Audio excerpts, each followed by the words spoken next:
Good morning students. और आज बच्चों हम प्रोबेबिलिटी का चैप्टर का लास्ट टॉपिक पढ़ने जा रहे हैं और ये लास्ट टॉपिक है Bernoulli's theorem. It is also called the binomial distribution. तो बच्चों अगर हम कहें कि there are n trials of the experiment and P is the probability of success and Q is the probability of failure or unsuccess, then probability for x equal to r event equal to NCR P to the power r Q to the power n minus r, and this is called the Bernoulli's theorem, and it is sometimes also called probability distribution या binomial distribution हम इसको कहते हैं। This is also called binomial distribution.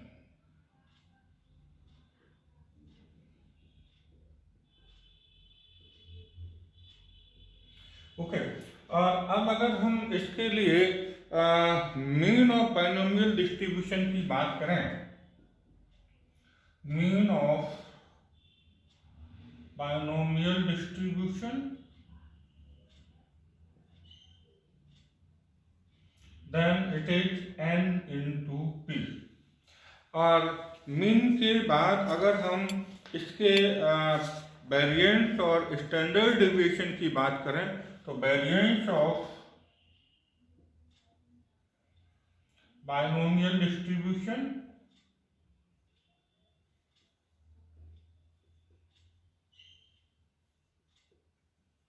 Equal to, ये आपका जो variance होता है वो हो जाएगा NPQ। और अगर हम इसके स्टैंडर्ड डेविएशन की बात करें, standard deviation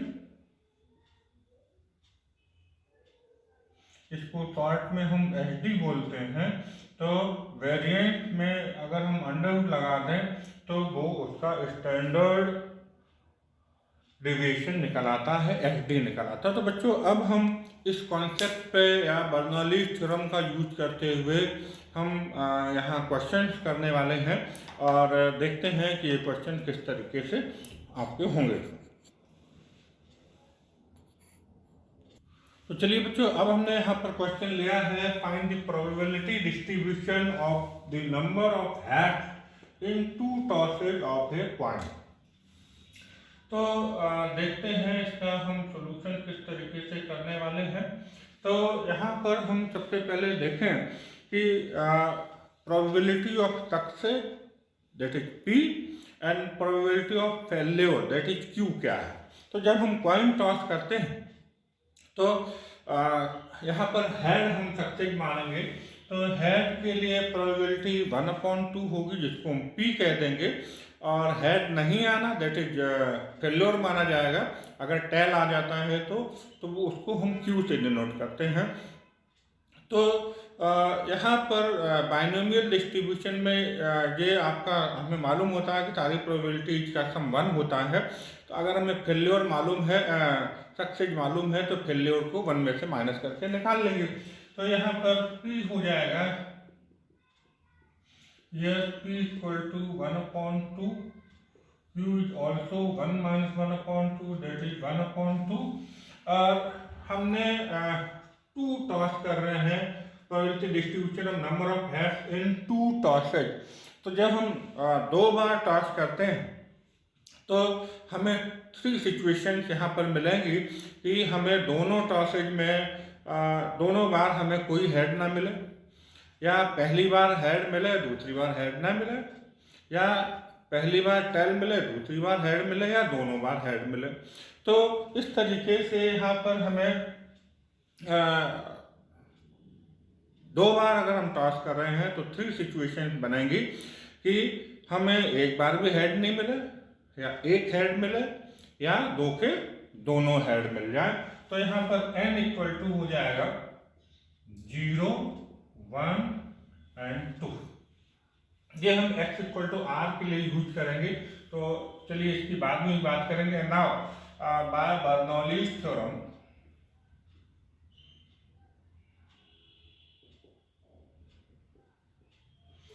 P X equal to R के लिए हमने फॉर्मूला क्या दिया था, N C R P to the power R Q to the power N minus R. अब यहाँ हमने जैसे भी बोला कि एक्स की वैल्यू बारी बारी से 0, 1, 2, 3 होगी और यहाँ नंबर ऑफ एन यहाँ पर कितना है, 2 है, क्योंकि हम 2 बार टॉस कर रहे हैं, तो एन इक्वल टू 2। तो अभी हम पी एक्स इक्वल टू 0 निकालें अगर, मतलब कोई हेड नहीं आ रहा है, तो 2c0 आर यहाँ पे 0 हो जाएगा, p to the power R 1/2 to the power 0 and q भी 1/2 है, तो 1/2 to the power 2 minus 0। N C 0 की वैल्यू बच्चों हमें मालूम है 1 होती है, तो 1 इंटू 1/2 की पावर 0 ये भी 1 हो जाएगा, और 1/2 पावर 2 दैट इज 1/4, तो ये आ जाएगा 1/4। पी एक्स इक्वल टू 1, जब हमें एक बार सक्सेस मिलेगा, एक बार हेड मिल जाएगा, तो 2c1 1/2 to the power 1 and 1/2 power 2 minus 1, 2c0 nc0 sorry nc1 की वैल्यू n होती है, तो 2c1 यहाँ पे 2 हो जाएगा, 2 इंटू 1/2 इंटू 1/2, तो ये आपका 1/2 आएगा। और अगर हम दोनों बार सक्सेस हो जा रहे हैं, 2 बार हमें दोनों हेड मिल जा रहे हैं, तो 2c2 1/2 टू दी पावर 2 पूरा का पूरा मिल गया यहाँ पे, और 1/2 टू दी पावर 2 माइनस 2। यहाँ n और r आपस में कैसे हो गए हैं, इक्वल हो गए हैं, तो n की वैल्यू अगेन 1 होती है, और ये हो जाएगा 1/4 इंटू 1 दैट इज 1/4। इस तरीके से हम यहाँ प्रोबेबिलिटी डिस्ट्रीब्यूशन लिख लेंगे, प्रोबेबिलिटी डिस्ट्रीब्यूशन ये हमारा आ जाएगा टेबल के फॉर्म में, हम यहाँ लिख दें x equal to R and P X equal to R, यहाँ 0, 1 एंड 2। 0 पर प्रोबेबिलिटी 1/4 निकली है, जब हमें कोई भी हेड नहीं मिलेगा, 1 हेड मिलेगा, इसकी प्रोबेबिलिटी 1/2 होगी, और 2 के दोनों हेड मिल जाएंगे तो प्रोबेबिलिटी 1/4 होगी। तो ये बच्चों आपका प्रोबेबिलिटी डिस्ट्रीब्यूशन आ गया।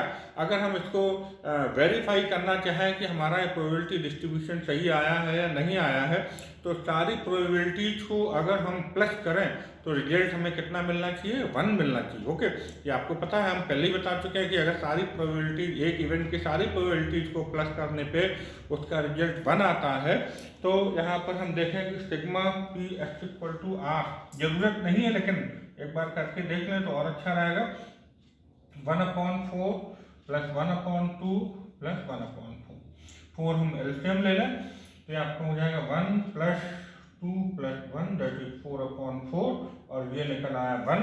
तो हम कह सकते हैं कि हमने जो प्रोबेबिलिटी डिस्ट्रीब्यूशन यहाँ पे निकाल रखा है that is exactly right. Okay, तो चलिए बच्चों, यहाँ पर हमने आपके लिए अगला क्वेश्चन ले लिया है, find the probability distribution of the number of success in 3 throws of A dice. तो देखिए हम इसको किस तरीके से यहाँ करने वाले हैं क्वेश्चन को। हमने क्या किया है, अब हम डाइस थ्रो कर रहे हैं। जब हम डाइस थ्रो करते हैं तो टोटल नंबर ऑफ केसेस कितने होते हैं, 6। ओके, तो यहाँ पर हमें 6 की प्रोबेबिलिटी, टू ऑफ 6 की प्रोबेबिलिटी देखनी है कि 6, तो कोई भी नंबर आए बच्चों जब हम डाइस थ्रू करते हैं तो सबके लिए उसके अकरिंग की प्रोबेबिलिटी 1/6 ही होती है, इसमें कहीं कोई दिक्कत नहीं है। तो प्रोबेबिलिटी ऑफ गेटिंग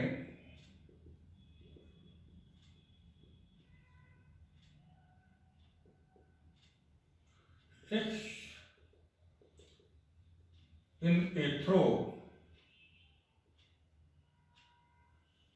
इसको हम P कह दें तो कितना हो जाएगा 1/6, और P 1/6 आ गया that is success.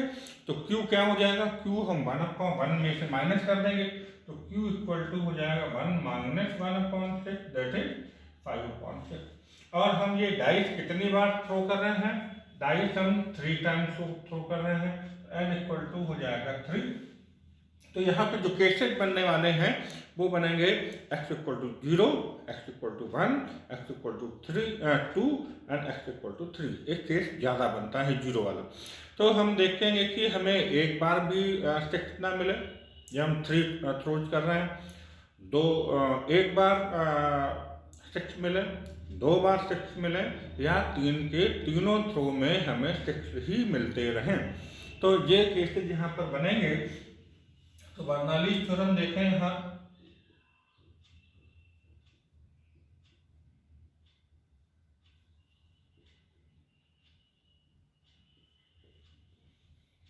P X equal to are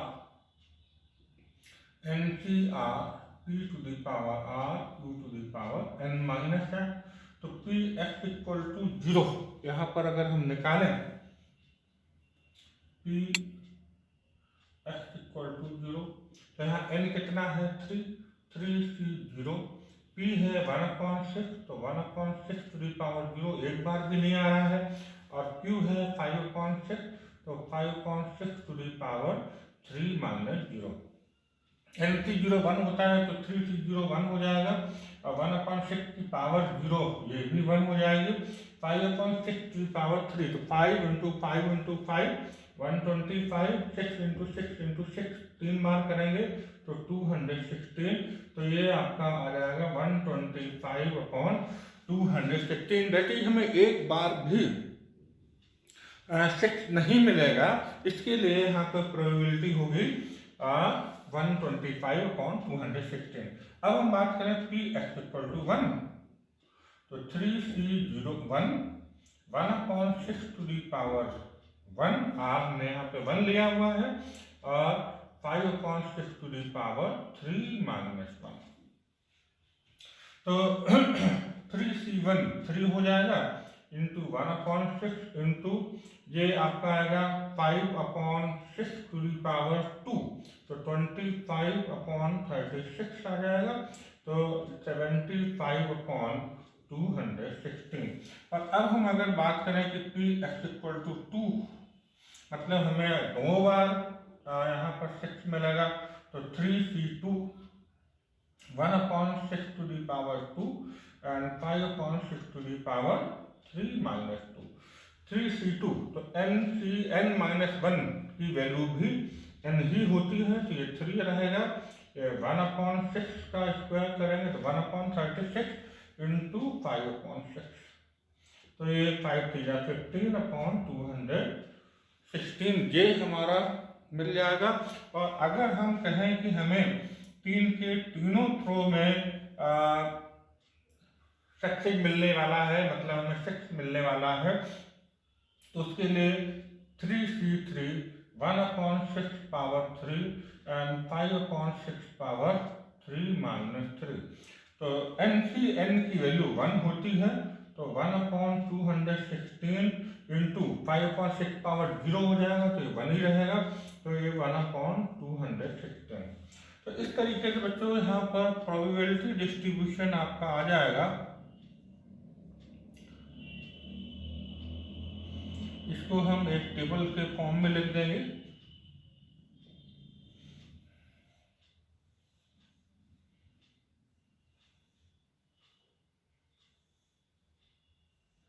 x equal to R, और यहाँ हम कहते हैं P X equal to R. और क्या क्या हमारे पास केसेस बने थे? x equal to 0, x equal to 1, x equal to 2 and x equal to 3। और उस केस में प्रोबेबिलिटी हमारी थी 0 पे 125/216, 75/216, 15/216 एंड लास्ट में 1/216।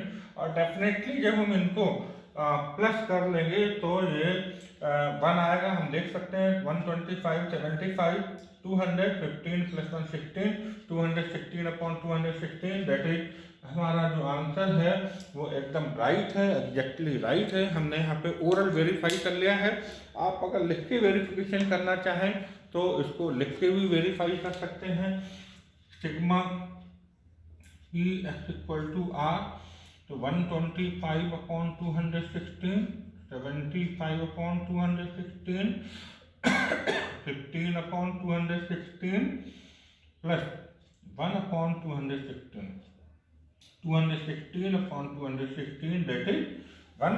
तो हमेशा जितनी भी प्रोबेबिलिटीज यहाँ पर हमने निकाली हैं, इन प्रोबेबिलिटीज का सम हमेशा कितना निकलना चाहिए, 1 अगर आ जाता है तो हम कह देंगे कि हमने जो क्वेश्चन किया है वो एकदम एग्जैक्टली राइट है। Okay, the next question is बच्चों here from a lot of 30 bulb which include 6 defective one. 30 bulb का एक लॉट है, उसमें से उसके अंदर 6 डिफेक्टिव बल्ब हैं, ये हमें पता है, और उनमें से हमने 4 बल्ब ड्रॉ किए हैं एट रैंडम, 4 बल्ब निकाले हैं विदाउट रिप्लेसमेंट। तो find the probability distribution of the number of the defective bulb. तो जो 4 बल्ब हमने निकाले हैं, इसका प्रोबेबिलिटी डिस्ट्रीब्यूशन हमें निकालना है। तो 4 बल्ब जब निकाल रहे हैं तो क्या क्या हो सकता है, कोई भी बल्ब डिफेक्टिव नहीं निकले, 1 बल्ब डिफेक्टिव आया, 2 बल्ब डिफेक्टिव आया, 3 बल्ब डिफेक्टिव आए, या चारों के चारों बल्ब डिफेक्टिव आ जाएं। तो यहाँ मान के चलते हैं कि डिफेक्टिव बल्ब निकलना हमारी सक्सेस है, तो उस केस में P क्या हो जाएगा, probability P equal to probability of defective bulb.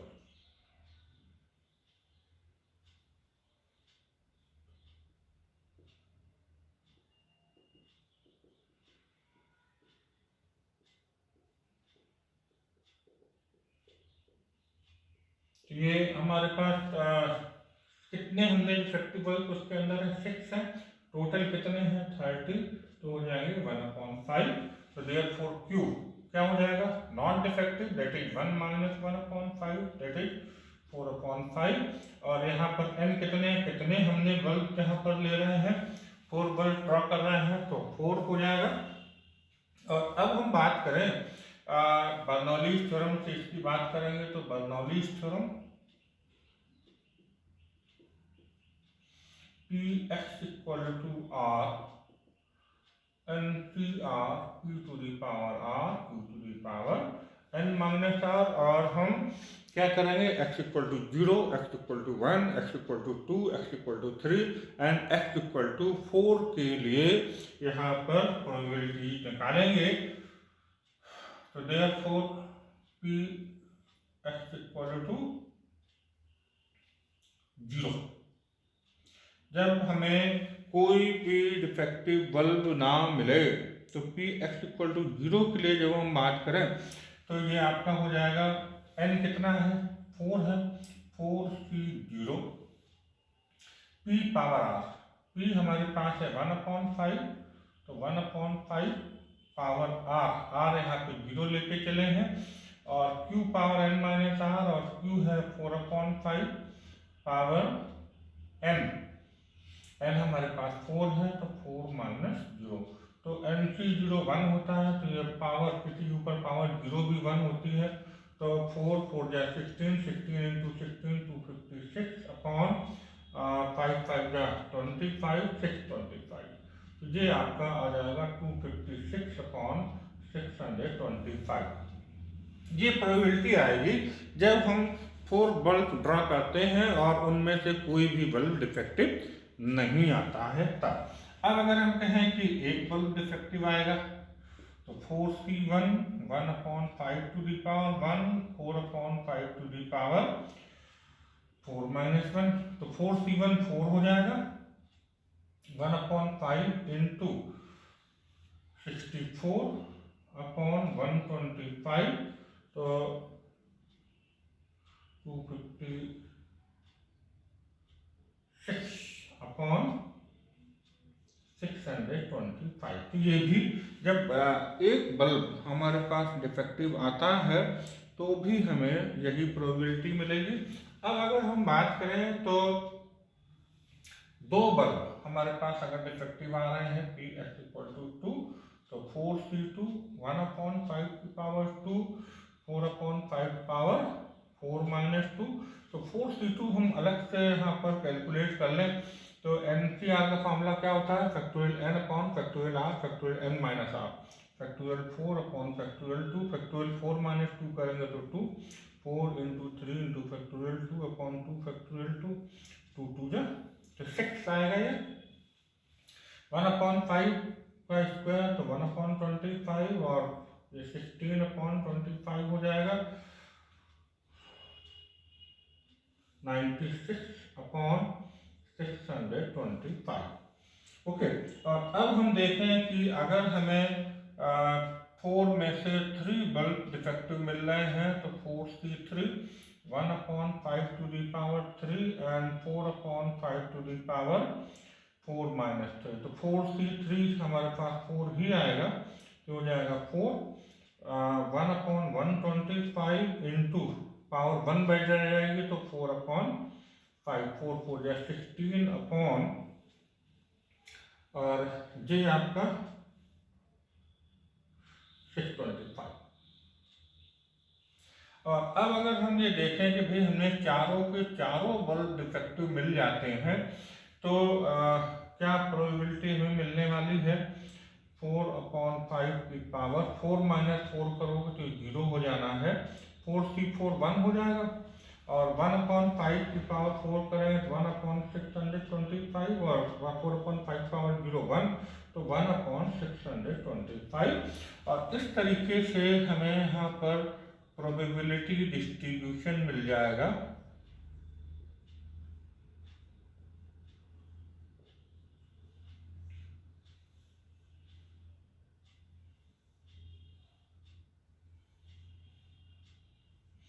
x equal to R और p, x equal to R, यहाँ पर क्या क्या केसेस थे, 0 1 2 3 एंड 4 और 0 पर जो प्रोबेबिलिटी है वो है 256/625, 256/625, ये भी 256/625, 2 प्रोबेबिलिटीज के लिए 96/625, 16/625 एंड 1/625। और डेफिनेटली जब हम सबको प्लस कर देंगे तो हमें यहाँ पर रिजल्ट 1 ही मिलने वाला है। तो इस तरीके से ये हम डिफेक्टिव बल्ब के लिए हमने प्रोबेबिलिटी डिस्ट्रीब्यूशन निकाल लिया है। तो बच्चों देखिए अब हमने नेक्स्ट क्वेश्चन यहाँ पे लिया है, 5 cards are drawn successively with replacement from a well shuffled pack of 52 cards. What is the probability that, यहाँ पर 3 parts हैं, all 5 cards are spade, only 3 cards are spade and none is spade। तो बच्चों जैसा कि आपको पता है कि ताश की गड्डी कार्ड्स के बारे में आपको आइडिया होगा, तो इसमें टोटल 52 कार्ड्स होते हैं और इसमें 13 स्पेड के होते हैं, पान के पत्ते होते हैं, तो सॉरी उसके चिड़ी के होते हैं। तो अब अगर हम यहाँ पर बात करें तो इस तरीके से यहाँ पान के पत्तों की बात हो रही है स्पेड के लिए।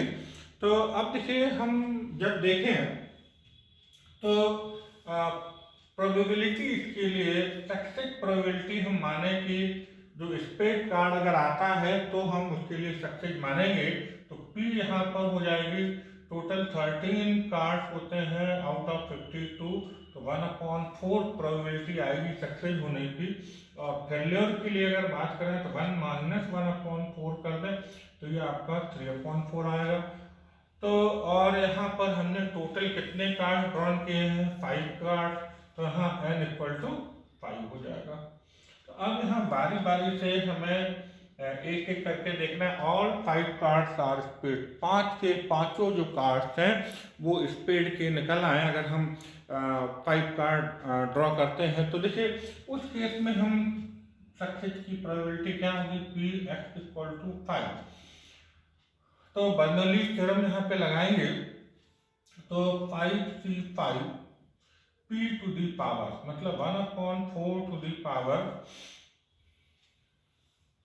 r, तो 5 एंड q to the power n minus R, तो 3/4 टू दी पावर 5 माइनस 5, यहाँ r भी हमारे पास 5 है, तो 5 की 5 1 हो जाएगा, और 1/4 टू दी पावर जब हम 5 करेंगे तो यहाँ पर हमें सॉल्व कर लें तो कर लें, नहीं कर लें तो फिर हम ऐसे ही बना रहेंगे, नो प्रॉब्लम।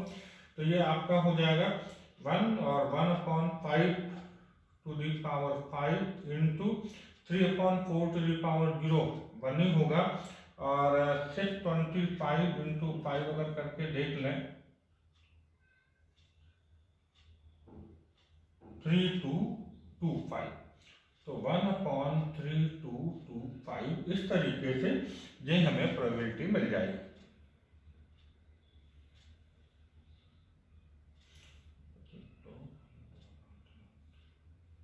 13125।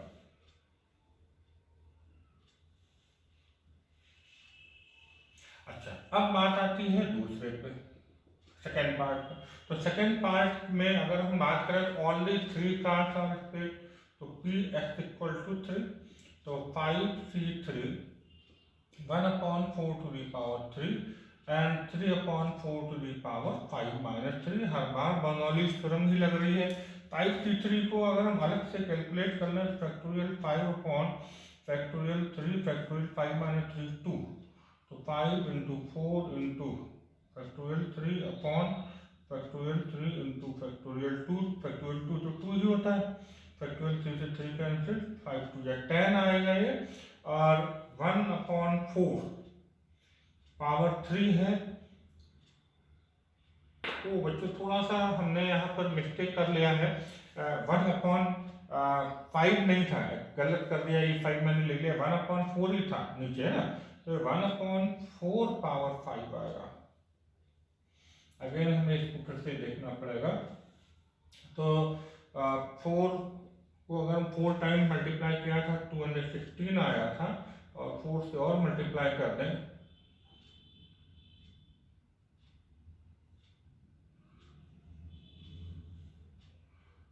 तो 864, तो 1/864 ये यहाँ पर हमें देखना पड़ेगा। बच्चों थोड़ा सा यहाँ मिस्टेक हो रहा है, जब 1/4 पावर 5 करेंगे तो डायरेक्ट 1024 यहाँ आने वाला है, कोई यहाँ पे कंफ्यूजन नहीं होना चाहिए।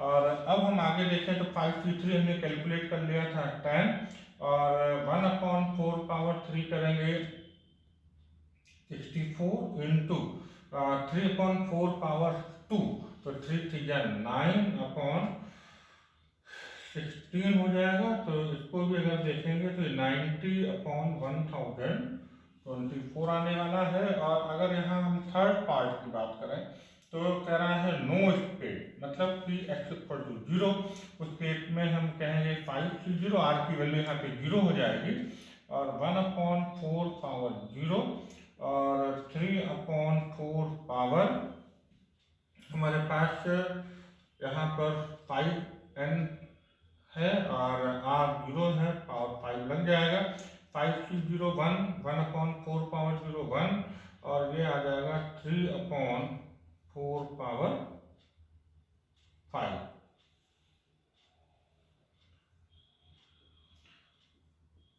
243 अपॉन 1024। तो इस तरीके से ये बच्चों यहाँ पर हम इसकी प्रोबेबिलिटी निकाल लेंगे। और यहाँ पर 3 पार्ट्स अलग अलग क्वेश्चन के अंदर पूछे गए थे, वो हमने यहाँ पर सॉल्व कर लिया है, तो आप इसको इस तरीके से कर लीजिएगा। तो बच्चों यहाँ पर हमने अगला क्वेश्चन ले लिया है, a fair point torch 6 time, तो n इक्वल टू 6 हो जाएगा। Find the probability of getting at least 3 heads, कम से कम 3 हेड्स आए, इसकी क्या प्रोबेबिलिटी होगी, ये हमें यहाँ पर निकालना। तो हम जब पॉइंट टॉस करते हैं तो हेड आने की प्रोबेबिलिटी को अगर हम सक्सेस माने तो P यहाँ पर हो जाएगा P इक्वल टू 1/2 और Q 1 माइनस 1/2, दैट इज 1/2 हो जाएगा। और N हमने लिया है 6, तो एटलीस्ट 3 हेड के लिए बात कर रहे हैं, तो 3 हेड्स हो सकते हैं, 4 हेड्स हो सकते हैं, 5 हेड्स हो सकते हैं और 6 के 6 हेड्स हो सकते हैं, क्योंकि हमने 6 टाइम पॉइंट को टॉस कर रहे हैं। तो चलिए पहले हम ये निकाल लें। P X equal to 3 heads के लिए अगर बात करें तो हमें यहाँ पर होगा 6c3 1/2 to the power 3 and 1 cube भी यहाँ पर 1/2 है, तो 6 माइनस 3।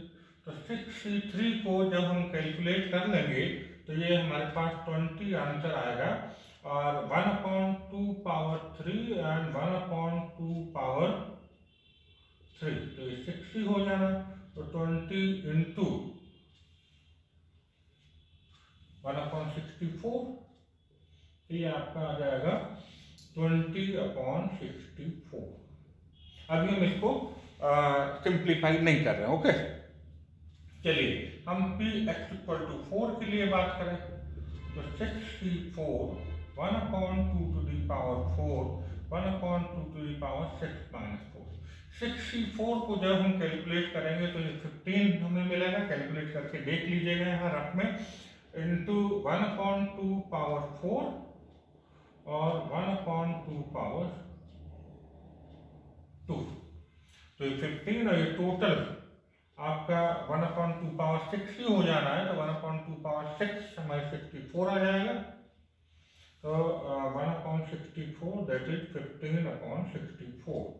और पी एक्स इक्वल टू 5, हम 5 हेड्स के लिए बात करें तो 6c5 1/2 to the power 5 and 1/2 power 6 minus 5। 6c5 6 होगा क्योंकि n-1 n ही होता है, तो ये 1/2 power 5 into 1/2 that is 6 into 1/2 power 6 आप जब करोगे तो अगेन 164 आएगा, तो 1/64 तो हो जाएगा 6/64।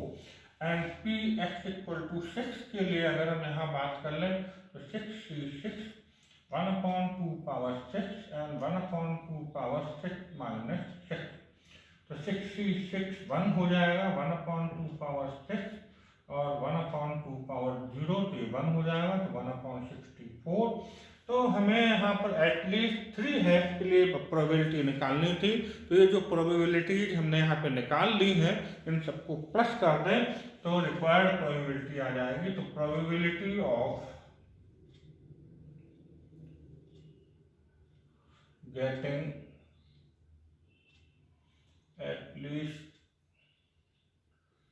6 hash equal to px equal to 3 plus px equal to 4 plus px equal to 5 plus px equal to 6। सबको हम प्लस कर दें तो 20/64 प्लस 15/64 प्लस 6/64 प्लस 1/64, 64 यहाँ एलसीएम आ जाएगा, तो 20 प्लस 15 प्लस 6 प्लस 1, तो 35 एंड 6 41 एंड 1 42/64।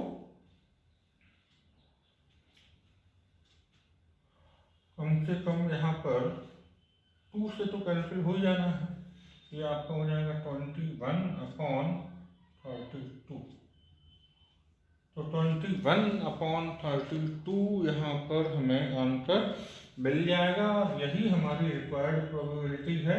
और आप देख रहे हैं कि क्वेश्चन एमपी बोर्ड में 2 बार पूछा जा चुका है 2009 एंड 11 में, तो इस तरीके से हम ये कह सकते हैं कि क्वेश्चन आपका इम्पॉर्टेंट है और फिर से पूछा जा सकता है। चलिए बच्चों, ये बड़ा इंटरेस्टिंग सा क्वेश्चन है आपके लिए। So that if a coin toss n times the probability of not more then r head is, ये आपको दिया है, निकाल के लाना है। तो देखिए हम इसको किस तरीके से करने वाले हैं। हम कॉइन टॉस कर रहे हैं और हेड आना हम सक्सेस अगर मान लें तो p इक्वल टू 1/2 होगा, सक्सेस नहीं आना दैट इज हेड नहीं आना Q 1/2 होगा, और यहाँ R है नॉट मोर देन R है, तो डेफिनेटली हम कहेंगे कि here R is less than और इक्वल टू एन, आर हमेशा एन से छोटा होगा या ज़्यादा से ज़्यादा इक्वल हो सकता है। तो यहाँ कहेंगे therefore probability of not more than R है, इसका मतलब होगा कि probability of X equal to 0, जब 0 है मिल रहा हो, probability when X equal to 1, probability when X equal to 2 है मिल रहे हो, और ज़्यादा से ज़्यादा कितने मिलेंगे, आर है, तो probability when X equal to R. चलिए यहाँ पर हम बर्नौलीज थ्योरम लगा देते हैं, तो NP0 p to the power 0, p का मतलब यहाँ पर कितना हो जाएगा 1/2 पावर 0 एंड 1/2 पावर, यहाँ पर r हमने 0 ले लिया है, तो ये कितना हो जाएगा n-0 प्लस, जब p x इक्वल टू 1 की बात करें तो NP1 1/2 to the power 1 and 1/2 to the power n-1 plus, जब हम x इक्वल टू 2 के लिए बात करें तो NP2 1/2 to the power 2 and 1/2 to the power n-2 plus dot dot dot, और जब हम p x equal to r के लिए बात करें तो NPr p to the power, p मतलब 1/2 to the power r and 1/2 to the power n-r। ये फॉर्मूला बर्नौलीज थ्योरम ने हर बार लगा दिया है।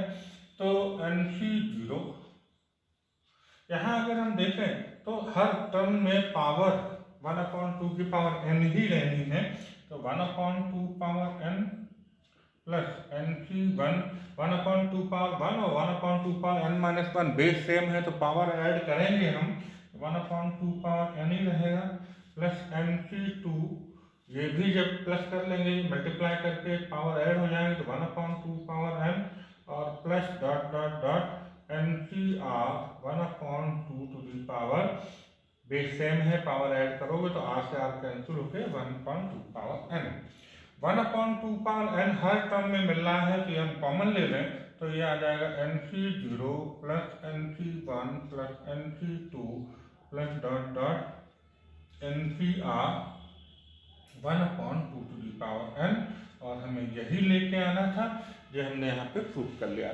तो इस तरीके से बच्चों आज हमने बर्नौलीज थ्योरम पे डिपेंड बहुत सारे क्वेश्चंस किए हैं, यहाँ प्रोबेबिलिटी डिस्ट्रीब्यूशन निकाले हैं, या अलग अलग तरीके के क्वेश्चंस और भी जो पूछे गए थे वो हमने यहाँ पे कर लिए हैं। अभी आपको अपनी एक्सरसाइज और एग्जाम्पल से बहुत सारे क्वेश्चंस प्रैक्टिस करने की ज़रूरत है।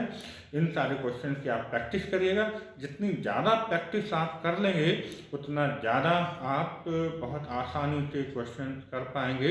ओके, तो इनकी आप प्रैक्टिस करिएगा,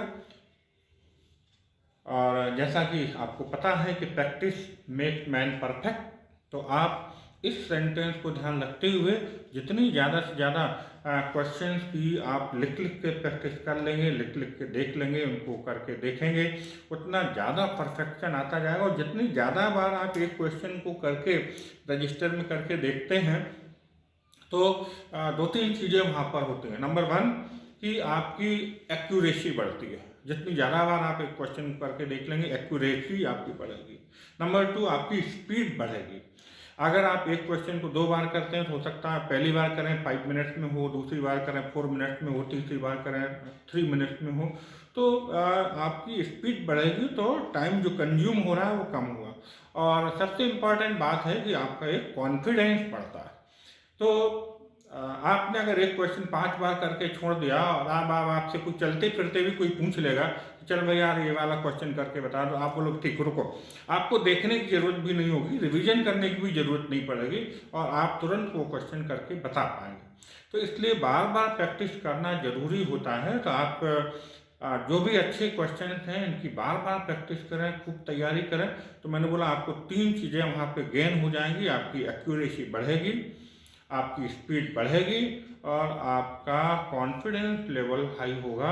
तो आप बाकी के दूसरे क्वेश्चन पे भी नहीं अटकेंगे। एक बार कॉन्फिडेंस आपका डेवलप हो गया, यस हम कर सकते हैं, वी कैन, तो आप आगे दूसरे क्वेश्चन भी उस तरीके से कर पाएंगे। Okay, thank you.